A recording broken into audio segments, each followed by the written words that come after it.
all struggled with recurring bouts of anxiety and stress. And you may even know the loop routine by heart now.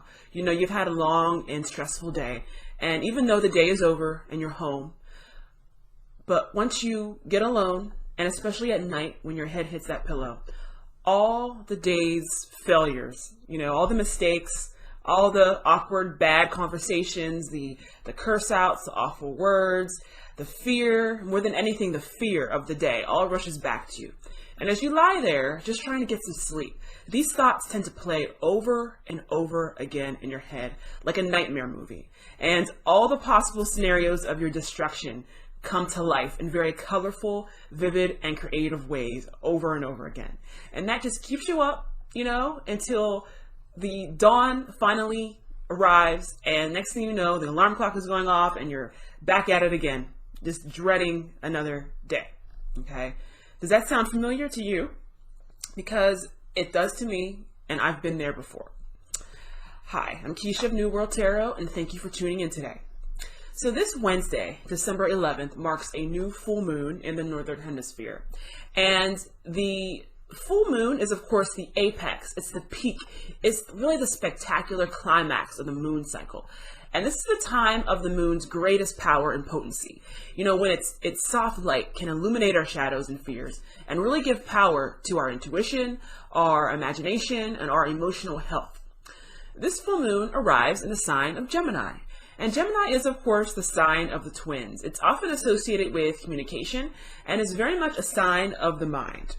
Now, Gemini is ruled by the element of air, and air is all about the conscious mind.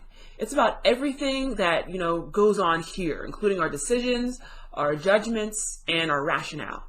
Now, because this energy is intellectual in nature, it's all about just thinking and making the right decisions. But it's important to remember that our minds are incredibly powerful. Your mind is a tool and a weapon, and it's much like a computer. You know, if you train with it and practice with it and familiarize yourself with ways to troubleshoot it when it goes wrong, you know, it's a very potent tool that can help you to create the life that you want. On the other hand, if you don't train with it and you don't learn how to use it and you don't run any anti-malware software on it ever, and just cross your fingers and hope everything works out for the best, eventually, most likely, things are not going to work out. Not at all. And the computer is going to, best case scenario, not get used and just degrade and fall apart. And worst case scenario, it's going to get hacked into and cost you a lot in time and money. So this full moon in Gemini, we're going to explore why it's so important to treat our minds like the tools, like the computers that they are, okay? And we'll discuss why and how we must respect our mind and thoughts and safeguard our mind and thoughts against attack, control, and theft. So let's dive right in. So several years ago, I had a terrible job. I had an awful supervisor who actually, honest to God, had neurological issues. And I know, you know, we throw around the words crazy and, you know, something's wrong with that person. And we say this a lot, but this person actually confessed to having brain damage. Okay. So is it any wonder that everything turned out not so well? Okay.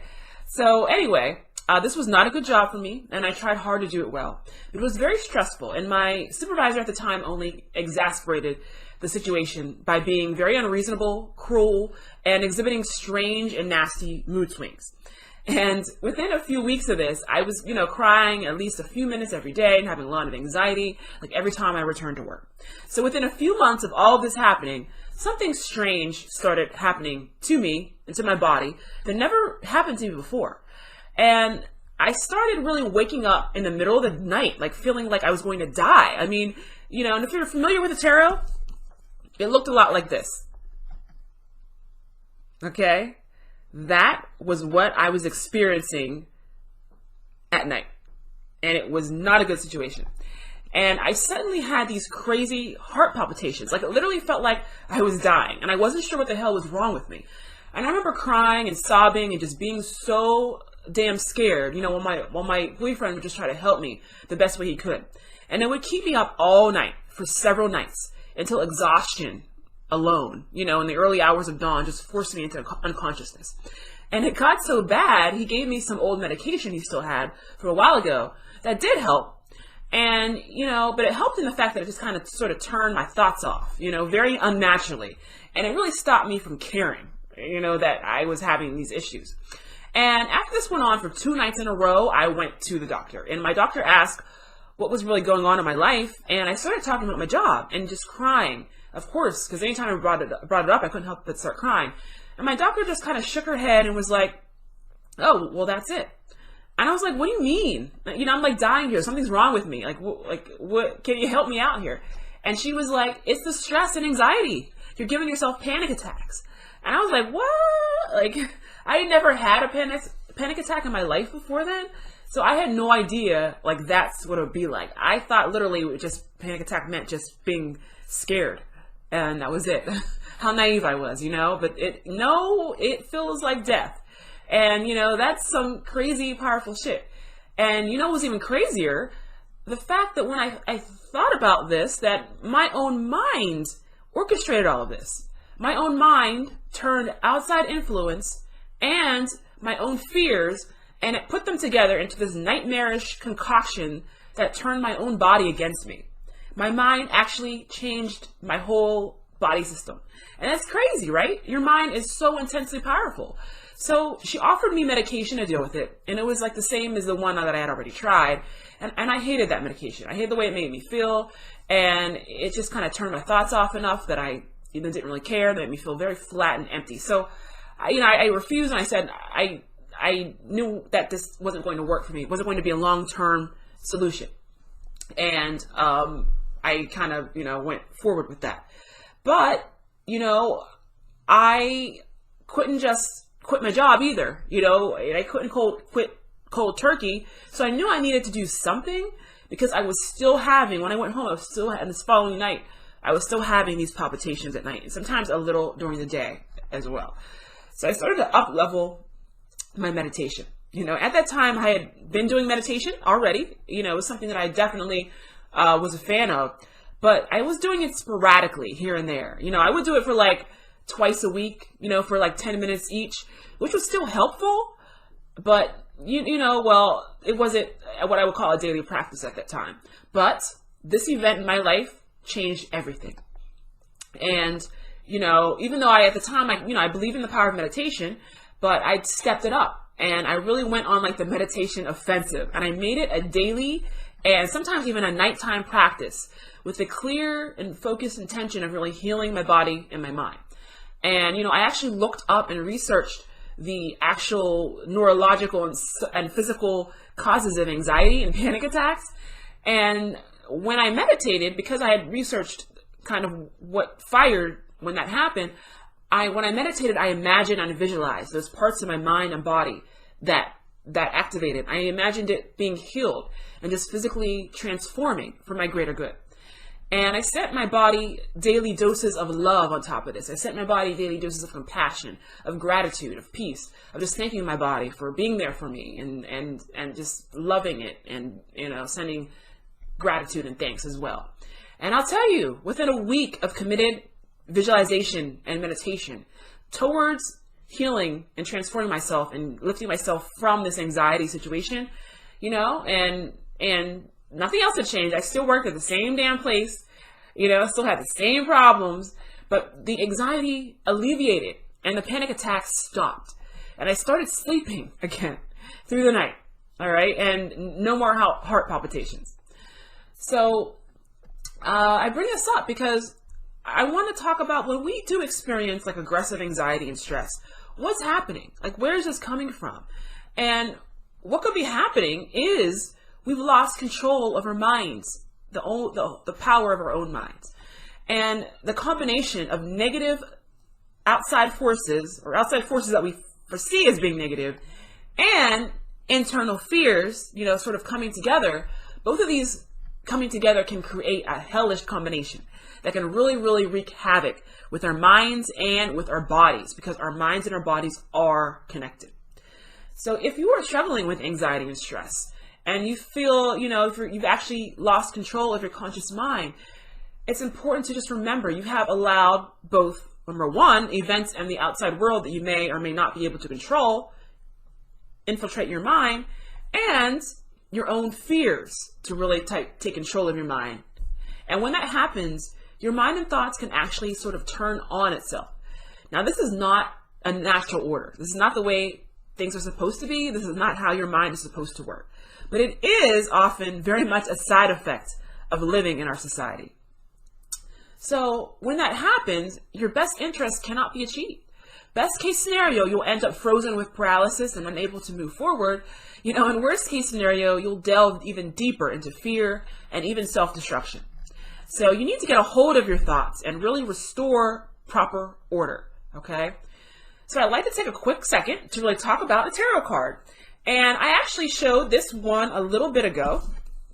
And this is the Nine of Swords. Okay, and in a second, I'm actually going to have a few of my favorite Nine of Swords cards up on the screen for you.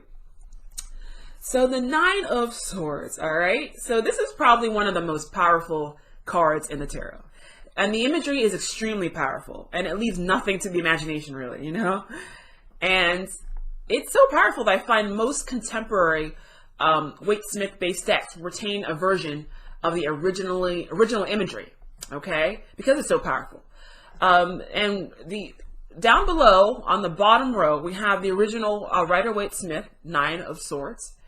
And again, it so literally looks like that to me. You know, when I am in the midst of anxiety and stress. I don't know about you, especially it tends to hit at night when you're alone and these things just circle in your head and you're just sitting there with all of these things, all these fears and all of this stress just circling in your head over and over and over again. Okay, and you know, the Nine of Swords is astrologically associated with the sign of Gemini, and it's also associated with the planet of Mars, and the astrological association is Mars in Gemini. And I associate the planet Mars with aggression and with anger and with warfare, you know. So when you kind of put those together, for me, what I see, you know, Gemini is, of course, about the mind and often about communication. So I see this card, Mars in Gemini, as the mind communicating thoughts of warfare upon itself. All right. And that's pretty horrific. Yeah.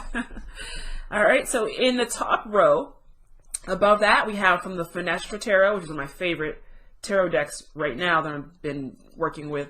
And we have the Nine of Swords here. And you can see, again, we have this image of this young woman who is obviously, you know, in the throes of anxiety, of fear, of stress. Very, very similar to the the original Rider-Waite-Smith Nine of Swords. And next to that, we have the Nine of Swords from the Venetian Tarot. And I just, again, very, very similar imagery. You've got the figure sitting in bed, again, just looks like he's woken up from a nightmare. And I love this one because the imagery is really visceral. Like we have the shadow on the wall of these 9 swords shining through a window. So it certainly seems to be moonlight. And it even brings, you know, the aspect of the moon as bringing distortion and illusion and dreams and nightmares and kind of a bend of reality. Things that aren't necessarily true, but that seems so real when you're there alone and you're circling in your head. Everything, you know, the worst things seem so weird. And I even love the little artwork on the back wall that seems to have someone rising up from the grave, which just adds kind of to the darkness of it. And it just is really a beautiful version of this card. And over to the right of that, we have the Haunt, which is the Nine of Swords from the Spirit Keeper's Tarot. And this, again, is one of my favorites. I love the ghostly demon figure here, you know, which is literally representing a figment of this woman's imagination as she sits up in bed. You know, it's just a reminder that your mind is incredibly powerful. It can come up with some absolutely intense and crazy manifestations.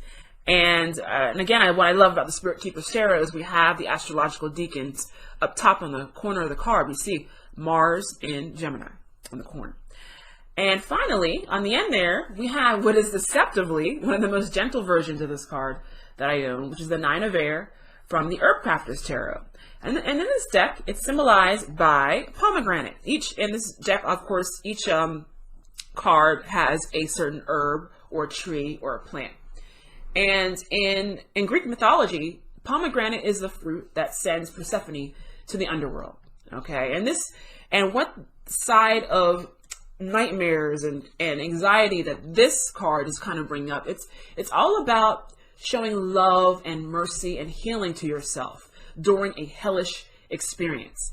And it's all about letting go of what you cannot control. You know, if you're in the middle of the underworld, you know, if you can't control it, just let it go. Just don't let it spin over in your head over and over and over again. It's just a reminder that spring is coming and you're going to come out of it again. This is not a permanent situation. And to just not make your situation more hellish by giving it more energy. Heal yourself. Love yourself. Take care of yourself. Okay? So, how can we deal with our own Nine of Swords moments in life? When the anxiety and the stress sort of overwhelms you, you can try these three things. So, number one is just breathe. So, I can't recommend this one enough. You know, and it's just one that I wish I had, you know, been thought of to practice when I was in the midst of my own anxiety and panic attacks. And literally, it's just get quiet, turn off the world for a moment, maybe play some quiet music or some nature sounds like water and stream, waterfall, birds, and just breathe. And purposefully and rhythmically breathe. So a good breathing cycle that I really love is like an even breathing count. And I kind of learned this from Emily Fletcher of Ziva Meditation. And she has this awesome breathing where you, for example, breathing in for 2 counts and out for 4. So it would be in for 2, out for 4. And ideally breathing through the nose, in for 2, out for 4 through the mouth. And of course you can stretch it out even more. You can do in for 3, out for 6.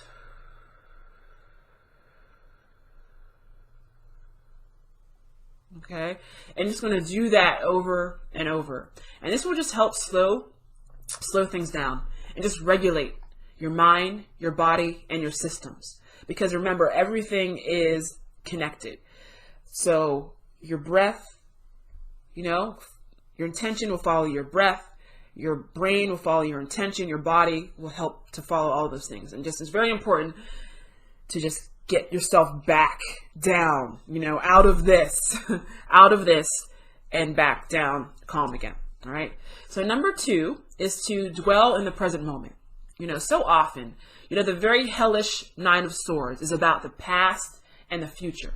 You know, it's about the nastiness and the negativity of what has already happened, you know, playing over and over in your head. And then it's the fears of negative things that might happen in the future, playing over and over in your head in a nasty loop.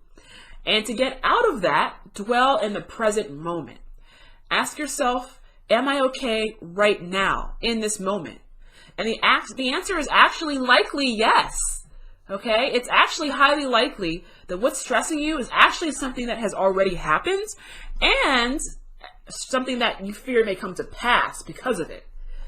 That's usually where the stress and anxiety lies, on those two ends of the spectrum.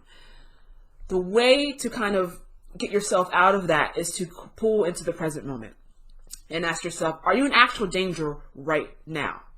Just dwell in the present moment. Practice meditation, please, if you're not doing so already. It's just so important for mental health. And one book that is phenomenal for this, and one that I absolutely recommend, is the book The Power of Now by Eckhart Tolle. Okay, please get that book. I don't get a cent from recommending it. It's just life-changing. That's all. And it's just a great tool against, you know, crippling anxiety and stress. This was from a man who absolutely knew, you know, more than just my occasional anxiety attack. I think he actually had some you know, good history with this. So he kind of knows what he's talking about. It's a really good source of it. So number 3 is to practice a blend of traditional and holistic health. So remember that all tools are available to you. You need not pick one side, and be asking yourself what's better, traditional or holistic and natural. Why choose when you can have the best of both worlds? In my instance, I knew just taking medication would not be acceptable because I love feeling. I need to feel. I didn't want to shut that off. Now, you may disagree with me, and that's okay. Just know that you have options, and never ever limit yourself to one or the other. And never underestimate the power of your own mind to really heal itself. I think it can be a great idea to incorporate holistic practices and see if your body can learn to moderate itself. So meditation, hypnosis, creative visualization, chanting, all these things have performed miracles. But so has exercise and diet changes and counseling. So we're all different. There's no real one size fits all for everyone. But just remember that your mind is a powerhouse. And I believe that in most cases, it can actually undo and correct the problems that it has created in the first place. Okay, so, no matter how you choose to deal with it, one thing you shouldn't do is just accept anxiety and stress and just say it can never get better. It can get better. Help is always available for you. And, you should certainly seek out outside help, but don't forget to also, work on getting your own mind on board as well. Okay. All right. So before I go, I would like to do a super quick little spread here. And I am going to use the Finestra Tarot. And what we're going to do is a little bridge spread. And of course, we had been talking about the 9 of Swords card. I'm going to have all these up on the screen shortly for you as well. But what we're going to do is we're going to ask ourselves, how can we, as students of how to use our minds correctly and how to learn to think clearer and think more powerfully and positively, how can we, as students of the mind, represented by Page of Swords, okay, learn to alleviate our anxiety and stress? And how I'm going to use to symbolize that is the 9 of Swords that we spoke about, crossed by the Star card. Okay, and again, I'll have all this up in a moment. But basically, how can we, as students of mental health and the mind, learn to alleviate our anxiety and stress? And I chose the Star because it just represents peace of mind. It just represents a relief and a release from anxiety. The Star just says everything is going to be okay. It's also, the Star is also ruled by the element of air, but it is not the, anxious and overactive mind air of the 9 of Swords. The Star energy, Star air is just regenerating. It is just very, Renaissance thinking. It's just a knowledge that everything is going to be okay, of peace, of renewal, of healing, okay? And just being okay with who we are naturally. A lot of anxiety is actually the fear that we're not okay. And the Star says we're okay. Everything goes okay. We're blessed. And all is well. Okay? So I'm going to do a very quick little draw. And just pick 2 cards here. Okay, so how can we, as students of our own mental capacity, learn to really alleviate and deal with our anxiety and stress, okay, holistically, naturally, and just kind of renew our minds, relax our minds, and heal and regenerate our minds. Okay, one more. Okay. All right, so we have the 6 of Cups. I feel like this card's been coming up a lot in these readings. And we have the 8 of Cups. Okay, so I'm going to have these cards up on the screen for you in a moment. Okay, so in asking how can we as students of our, using to control our mind to the best of our ability, how can we achieve a renewal of mind, mental healing, mental resurgence and renaissance, and to overcome our anxiety and our stress? So we have the Six of Cups and the Eight of Cups. So right away, we have two cups cards, and of course, I associate cups with our emotions and with our feelings, and it just seems to place an emphasis on the feelings that we're having. And it's important to use our emotions as a measuring stick and as a reader, if you will, on what type of thoughts we're having. It can be as simplistic as, if you are feeling bad, it's most likely because you're having bad thoughts. And we need to be conscious of the fact that if we are just having these horrible feelings and these horrible emotions, our thoughts are no good and they need to be changed. They're bad, they're toxic, they've gone rotten, okay? And the Six of Cups to me is, number one, it's all about simple pleasures. The Hermetic title on this card is the Lord of Pleasure. And to me, it's just about just remembering to seek out more things that are going to make you happier again. Just it's important to, have compassion and to love yourself and to be kind to yourself. Treat yourself, as if you were a child. Like you are the same person as when you were a small child. And it's just important to just, not to beat yourself up and be cruel to yourself. And it's any more than you would another person or, another child. Just be beautiful and be open and to stop the abuse of yourself, and just seek out more things that are going to bring pleasure back into your life. It's as simple as it could be, just little things like just being outside. It's important for you to counter the stress and the anxiety of what's happening in your life right now. Okay. And the Eight of Cups ask, are the thoughts that you're having right now and even what is causing the anxiety in your life at the moment, is it serving you? It may have at one point in time, but perhaps these things are now no longer needed in your life.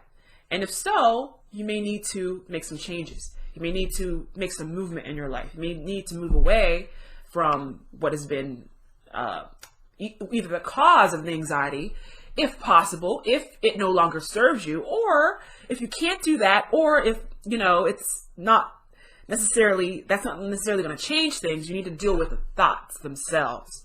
And if those thoughts aren't serving you, then you need to change them. You need to turn your back on them, and you need to take it up to a higher level. Okay? And when I see the Six of Cups and the Eight of Cups here together, I think about moving away from the past. As we had discussed a little bit earlier, anxiety and stress exist primarily, in the being stuck in the past.